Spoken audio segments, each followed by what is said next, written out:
So good morning and namaste everybody. The 5:35 भयो बिहानको होइन fancy the weather.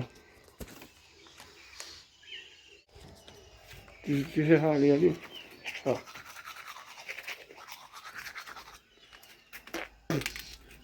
अब दाँत मलाई सिधै स्कुल जाने हो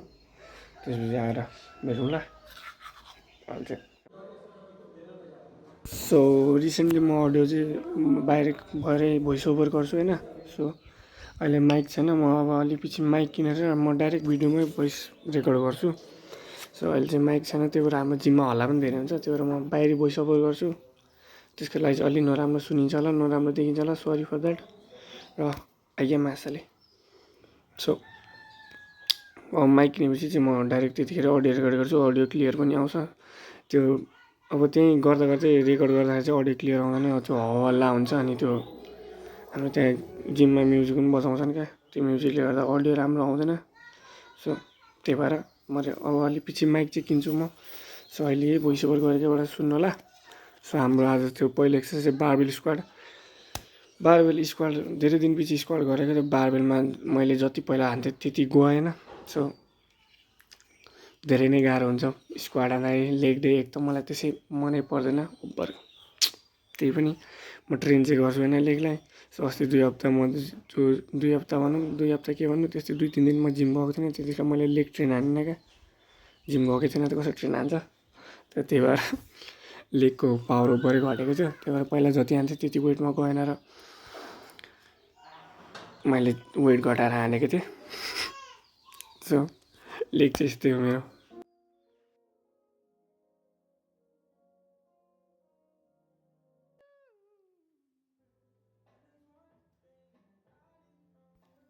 र हाम्रो ट्राइसेपको अर्को एक्सर्साइज रहेको छ ट्राइसेप पुस डाउन यहाँ चाहिँ म बार युज गर्छु केबल युज गर्दिनँ तपाईँले केबल बनाएको छ रोप युज गर्दिनँ तपाईँले इफ बारमा अप्ठ्यारो लाग्छ भने रोप युज गर्न सक्नुहुन्छ रोपमा पनि अप्ठ्यारो लाग्छ भने यु क्यान स्ट्र्याप पनि युज गर्न सक्नुहुन्छ त र यसमा चाहिँ मेरो हान्ने फर्म अलिक बेग्लै छ तपाईँले देख्दै हुनुहुन्छ होला म अर्कै तरिकाले हान्छु र आफ्नो तरिका हुन्छ सो यसमा चाहिँ म अलिक हेभी जान सक्छु त्यही भएर म यो अलिक मजाले गर्छु क्या सो मेरो फ्रन्ट के भन्छ फ्रन्टल ट्राइसेप त्यही भन्छ जसलाई front long head short head के हुन्छ त्यो ट्राइसेपको मलाई मजाले चाहिँ थाहा छैन सो यसले चाहिँ तपाईँको जुन त्यो यसरी गर्दा लामो साइडबाट हेर्दा लामो देखिन्छ त्यसलाई टार्गेट हान्छ ट्राइसेपको गर्दाखेरि सबै ओभरअल ट्राइसेपै टार्गेट हुन्छ त्यही पनि तर यसरी गर्दा चाहिँ बडी इफेक्ट चाहिँ तपाईँको लङ हेड जुन त्यो अगाडिबाट लामो देखिन्छ नि त्यसमा लाग्ने हो होइन मेरो गराइ हिसाबले चाहिँ मेरो चाहिँ त्यसमै लाग्छ र म त्यो पछाडिको के भन्छ सर्ट हेड के त्यस्तै सर्ट हेड होला जुन बाइसेप फ्लेक्स हान्दाखेरि तलपट्टि देखिने ट्राइसेप हो तलपट्टि देखिन्छ ट्राइसेपको भाग त्यो तल्लो भागलाई चाहिँ म यसरी ट्रेन हान्छु तपाईँहरूले माथि ओभर हेड एक्सटेन्सन भन्छ माथिबाट पनि गर्दा हुन्छ म चाहिँ यसरी नै गर्छु माथिबाट पनि गर्छु यसरी पनि गर्छु दुइटै गर्छु म चाहिँ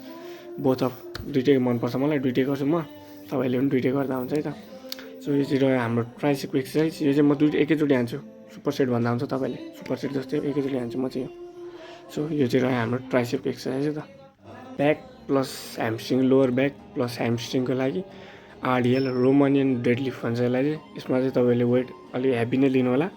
र धेरै हेभी पनि नलिनु होला किनकि इफ तपाईँको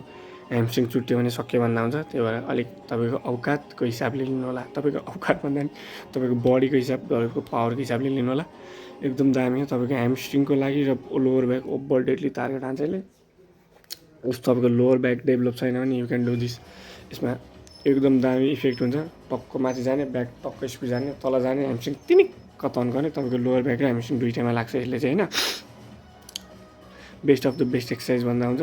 र कतिले यसमा तपाईँको कोर पनि ओभर डेभलप हुन्छ किनकि कोरलाई पनि ओभर हिट हान्छ यसले so this is called Romanian deadlift आरडिएल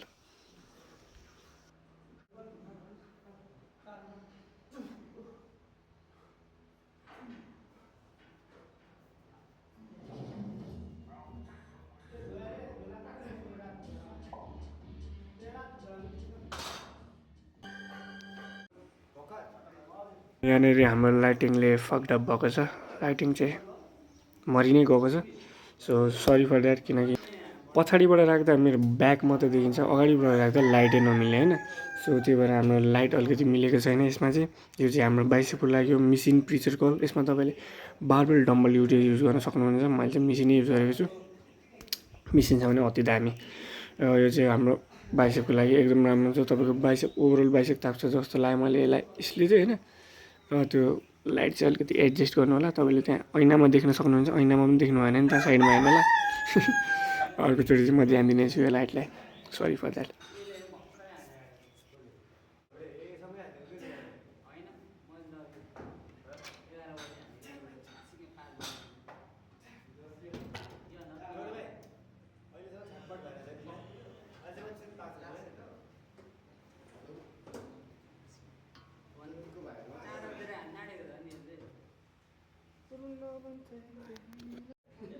र यो रह्यो हाम्रो वान अफ द मेरो बाइसेपको लागि फेभरेट एक्सर्साइज होइन। यो जस्ट मैले गरेको 2 to 3 विक्स मात्र हुँदैछ। One of the best exercise लाग्छ मलाई मेरो बाइसेपको लागि। ओभरअल तपाईँको सबै बाइसेपलाई मजाले स्ट्रेच पनि हान्छ, कन्ट्र्याक्ट पनि मजाले लभली हुन्छ। र यसको नाम हो इन्क्लाइन डम्बल बाइसेप कर्ल। तपाईँले यो ठुल्ठुलो इन्फ्लुएन्सरहरू जस्तै शिवम त गड भइगयो, उनीहरूले हानेको देख्नुभएको छ होला। सो मैले शिवमकैबाट हेरेर सिकेको, मलाई चाहिँ दामी लाग्यो। र अरूको हेरेर सिकेको भन्दा पनि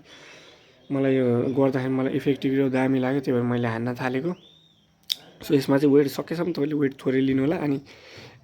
11 to 13 रेप रेन्जमा अलिक ट्रेन गर्नु होला। 3 सेट दामी हुन्छ, मजाले स्ट्रेच हुन्छ, मजाले स्क्विज हुन्छ। यसमा तपाईँको सोल्डर मोबिलिटी युज हुँदैन, बडीको कुनै पार्ट पनि युज हुँदैन। तपाईँको बाइसेप मात्र हो दामी युज हुने। इफ अलिकति हल्लाउँदा हुन्छ, सक्नु भएन भने तपाईँले अलिकति स्विङ गर्दा हुन्छ है त।